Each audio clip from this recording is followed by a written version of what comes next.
광야의 길을 걸어가고 있습니다.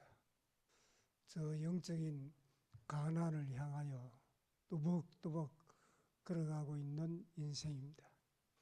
이스라엘 백성들이 광야를 통과하는 여정 속에 하나님이 만들어 놓으신 영적인 시스템이 있습니다. 그것은 수많은 이스라엘 백성들이 광야에서 진을 칠 때 진 중앙에 성막이 들어서도록 하나님께서 명령하셨습니다. 광야에서는 많은 일들이 일어나는데 12지파의 중심에 하나님이 계시지 않으면 많은 그런 문제가 일어나게 됩니다. 교회 중심에 주님이 계시지 아니하시면 혼동 속에 빠져들어가게 됩니다.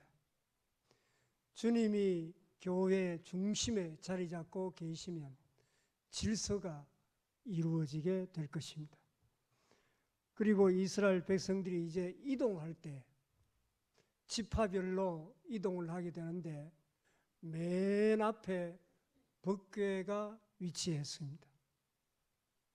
이동할 때에는 하나님보다 앞서면 안 된다는 뜻입니다.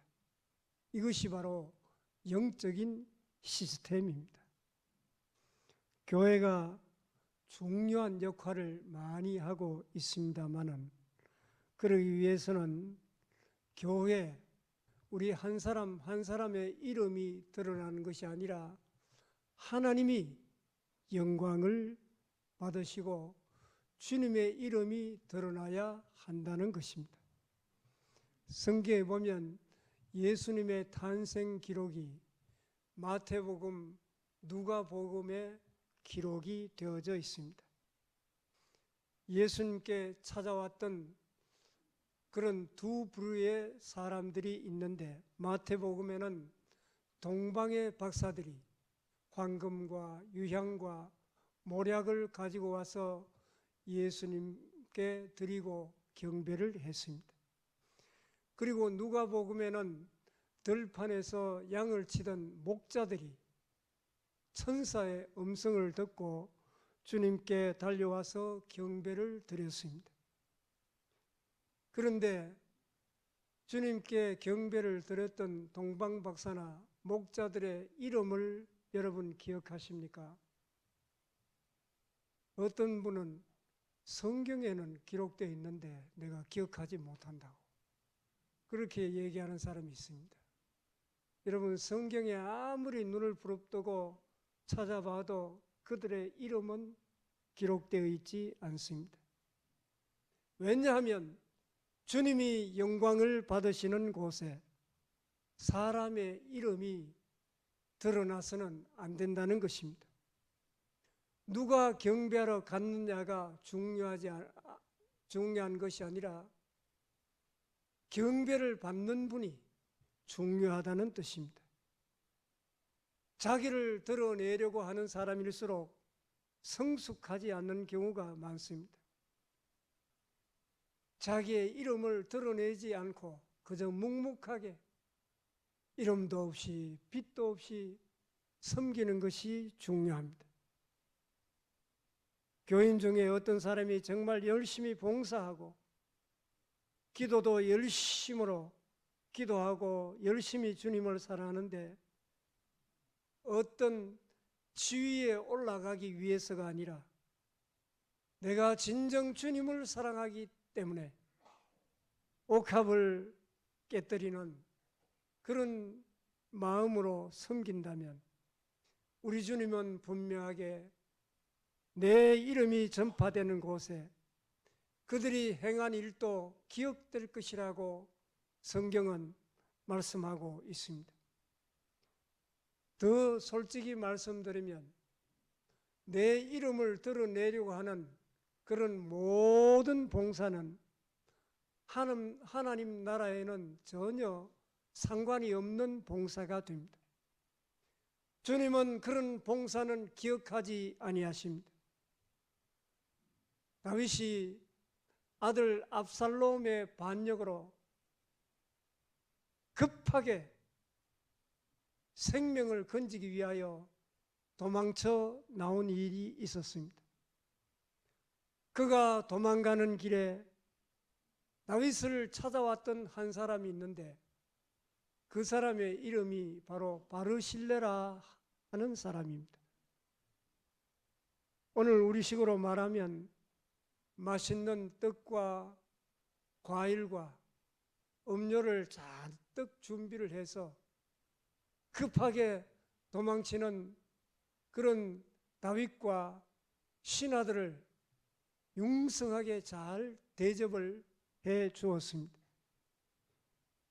그리고 다윗은 도망을 다니면서 눈물로 세월을 보내다가 압살롬이 죽었다는 소식을 듣고 말할 수 없는 슬픔에 빠지게 됩니다. 그리고 이제 왕궁으로 돌아오는 길에 그 소식을 바르실레가 또 듣고 너무나도 기뻐서 왕에게 나와 왕을 영접하고 맞이하는 그런 일이 있었습니다. 여러분, 다윗이 얼마나 위로가 되고 기뻤겠습니까? 내가 힘들고 고통스럽고 어려울 때 나를 찾아와서 위로해주고 피로를 채워주고 도와주는 그 바르실레의 사랑을 다윗은 잊을 수가 없었습니다. 우리가 이 땅에 살아가면서 옆 사람을 생각할 때 기억하고 싶지 않는 그런 사람들도 혹 있습니다. 그러나 내가 결코 잊을 수 없는 그런 사람도 있을 것입니다. 예수 잘 믿는다는 것은 교회에서 큰 소리치고 또 앞장서서 열심히 봉사하는 그런 사람이 아닙니다. 교회에서 어떤 높은 직책을 가지는 것도 아닙니다. 우리가 예수를 잘 믿는다는 것은 하나님이 나를 기억해 주는 사람이 될 때 그 사람을 예수 잘 믿는 사람이라 그렇게 말할 수 있습니다. 다윗은 자기가 너무나 힘들어서 죽을 고비를 넘기고 있을 때 먹을 것을 정성껏 준비해 와서 함께하고 위로하고 도와준 바르실레를 또다시 만나자 너무 기뻤습니다. 그래서 다윗이 바르실레에게 말을 합니다. 사무엘하 19장 33절 34절 왕이 바르실레에게 이르되 너는 나와 함께 건너가자. 예루살렘에서 내가 너를 공개하리라. 바르실레가 왕께 아뢰되 내 생명의 날이 얼마나 있사옵기에 어찌 왕과 함께 예루살렘으로 올라가리이까. 35절에 내 나이가 이제 80세라 어떻게 좋고 흉한 것을 분간할 수 있사오며 음식의 맛을 알 수 있사오리까. 이 종이 어떻게 다시 노래하는 남자나 여인의 소리를 알아들을 수 있사오리까. 어찌하여 종이 내 주 왕께 아직도 누를 끼치리이까. 당신의 종은 왕을 모시고 요단을 건너려는 것뿐이거늘 왕께서 어찌하여 이 같은 상으로 내게 갚으려 하시나이까. 저는 바르실레의 고백을 읽으면서 이야 정말 멋있다. 큰 감동이 되었습니다. 바르실레야, 내가 그렇게 힘들고 어려울 때 내게 찾아와서 나를 위로하고 나를 도와주어서 너무나 고마웠다. 이제 내가 왕궁으로 돌아가니 함께 가서 먹고 함께 즐기며 살자꾸나. 그때 바르실레가 뭐라 그럽니까? 왕이여, 제 나이가 이제 80입니다. 음식 맛도 제대로 구분할 수가 없습니다. 어찌 내가 왕에게 누를 끼칠 수 있겠습니까? 그래서 왕이 왕궁으로 돌아간다는 소식을 듣고 제가 너무너무 기뻐서 또 너무 감사해서 그저 나와 인사드리는 것이 제게는 큰 기쁨이요 감격입니다. 그러면서 바르실레는 결코 왕의 청을 거절하고 따라 나서지 않았습니다. 다윗은 바르실레를 왕궁으로 데려가고 싶었지만 결국 못 데려갑니다.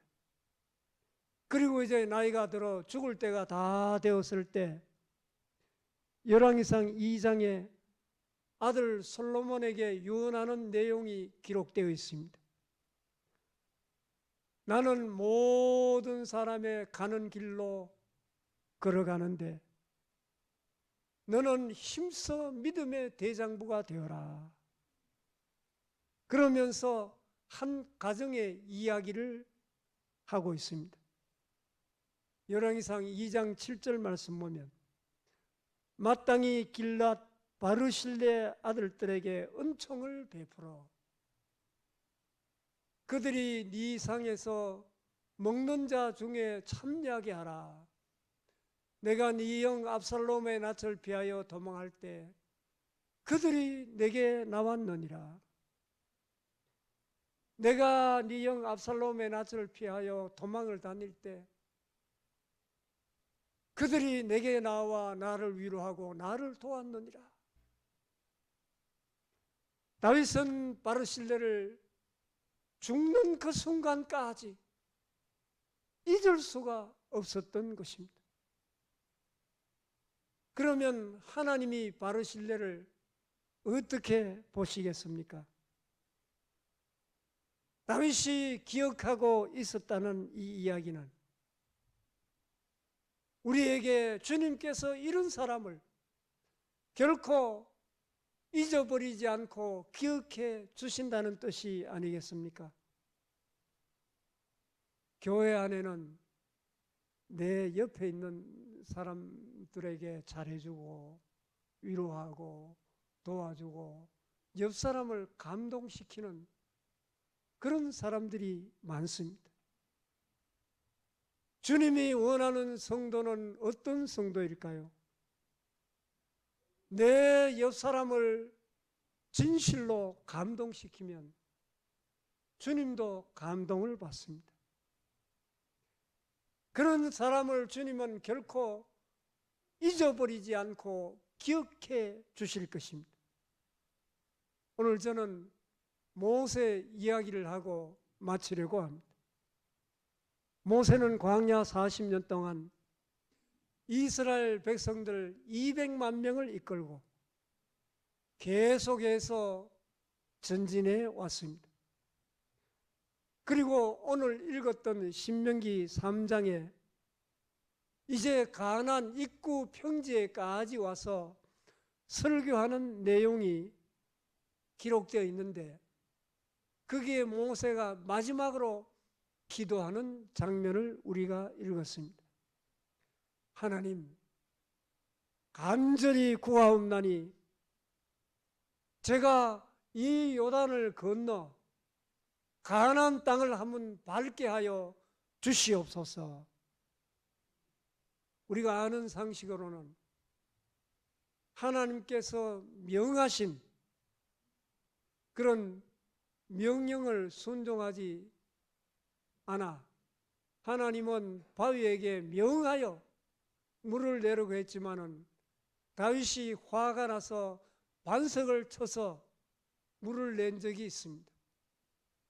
그래서 하나님께서 이 모세에게 너는 저 가나안에 들어가지 못하리라고 말씀을 하셨습니다.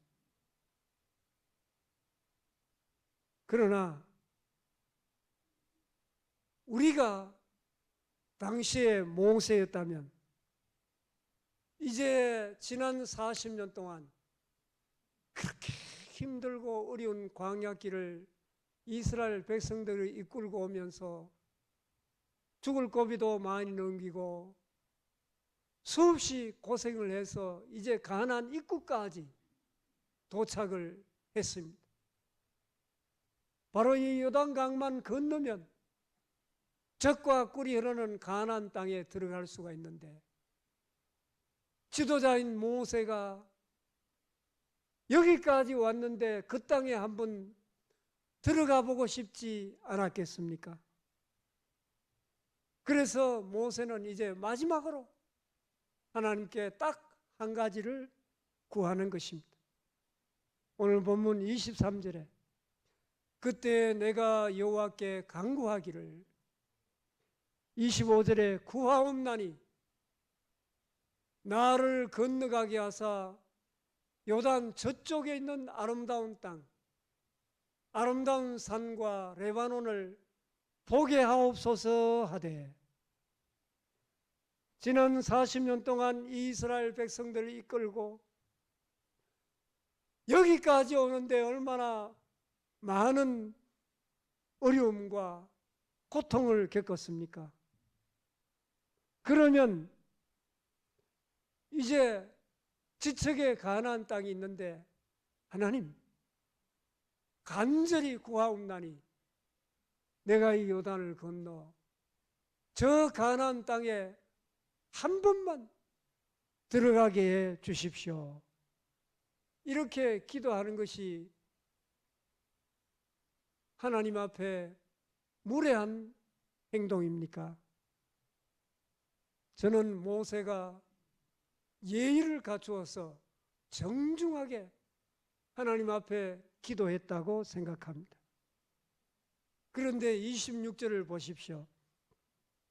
여호와께서 너희 때문에 내게 진노하사 내 말을 듣지 아니하시고 내게 이르시기를 그만해도 족하니 그만해도 족하니 이 일로 다시 내게 말하지 말라. 여러분, 하나님께서 너무 단호하시지 않습니까? 모세가 그렇게 힘들게 이스라엘 백성들을 이끌고 여기까지 왔는데 한 번만 그 땅을 한번 밟아보자고 그토록 간구하는데 하나님께서 이런 자에 단호히 거절해 버립니다. 저는 이 말씀 앞에 참 괴로웠습니다. 하나님, 지난 40년 동안 그렇게 고생을 시켜놓고 왜 이렇게 냉담하고 당당하십니까? 이 질문이 끊이질 않았습니다. 하나님께서 다시는 내게 말하지 말라. 여러분, 하나님이 이 구절에 냉정하십니까? 온유하십니까? 하나님이 너무나 냉정하십니다. 하나님, 그렇게 소원하는데 그토록 고생하는데 한번 건너가게 해주시면 안 됩니까? 이 질문이 끊이질 않았습니다. 모세에게 마지막에 왜 그렇게 냉정하십니까? 말씀 앞에 조용히 묵상하고 있는데 하나님께서 해답을 주셨습니다. 모세가 백성들을 이끌고 저 가나안 땅에 들어가서 깃발을 꽂았다고 생각해 보아라. 백성들이 뭐라 그러겠는가? 모세, 모세, 모세. 그렇게 모세가 영광을 받을 것이 아닌가? 40년 동안 여기까지 이스라엘 백성들을 인도해서 오는 것만으로도 너는 족한 줄 알아라. 그리고 감사할 줄 알아라 하는 감동이 왔습니다. 하나님 말씀이 맞네요. 그렇습니다. 사랑하는 성도 여러분, 우리는 이름도 없이 빛도 없이 묵묵히 하나님의 영광을 위하여 살다가 하나님 계신 저 천국에 들어가면 되는 것입니다. 창세기와 요한계시록 사이를 우리는 역사라 그렇게 말할 수 있습니다. 역사를 창조하신 분이 하나님이신데 이 역사의 목적은 살아계신 하나님이 영광을 받으시기 위함입니다. 이 역사 속에 우리는 한평생 그저 잠시 잠깐 이 세상을 살다가 이 세상을 떠나가는 나그네입니다. 그 짧은 시간에 내가 하나님의 영광을 위하여 어떤 방법으로든지 쓰임을 받을 수 있다면 얼마나 하나님 앞에 영광스러운 일입니까? 하나님이 모세에게 냉정한 이유가 있습니다. 하나님이 모세에게 냉정하셔야 하나님의 이름이 드러나고 하나님의 영광을 받으시기 때문입니다. 그래서 하나님께서 모세가 하나님께 돌아갈 영광을 가로채지 못하게 하기 위해서 그렇게 냉정하시고 단호하신 것입니다. 우리가 교회를 열심히 섬겼어도 하나님, 우리의 이름은 드러나지 않아도 됩니다. 그래서 하나님의 이름만 드러나는, 주님의 이름만 드러나는 교회가 되게 하여 주시옵소서. 이런 사람들을 주님은 기억하시고 영원토록 잊지 아니하실 것입니다. 이게 끝이 아닙니다. 신명기 맨 마지막 장은 모세 임종으로 끝이 납니다. 신명기 34장 1절부터 4절 말씀을 보면 모세가 모압 평지에서 느보산에 올라가 여리고 맞은편 비스가 산 꼭대기에 이르매 여호와께서 길랏 온 땅을 단까지 보이시고 또 온 납달리와 에브라임과 므낫세 땅과 서해까지의 유다 온 땅과 네겝과 종려나무의 성읍 여리고 골짜기 평지를 소알까지 보이시고 여호와께서 그에게 이르시되 이는 내가 아브라함과 이삭과 야곱에 맹세하여 그의 후손에게 주리라 한 땅이라. 내가 네 눈으로 보게 하였거니와 너는 그리로 건너가지 못하리라 하시매. 5절 6절 이에 여호와의 종 모세가 여호와의 말씀대로 모압 땅에 죽어 벳볼 맞은편 모압 땅에 있는 골짜기에 장사되었고 오늘까지 그의 묻힌 곳을 아는 자가 없느니라.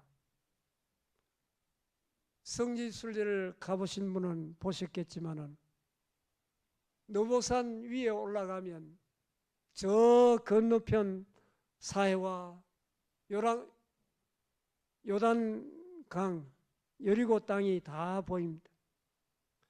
제가 갔을 때는 저녁 무렵이라 옆광이라 그 땅이 희미하게 보였지만은 만약 그 땅이 우기였고 또 아침이었으면 모세는 젖과 꿀이 흐르는 그 가나안 땅,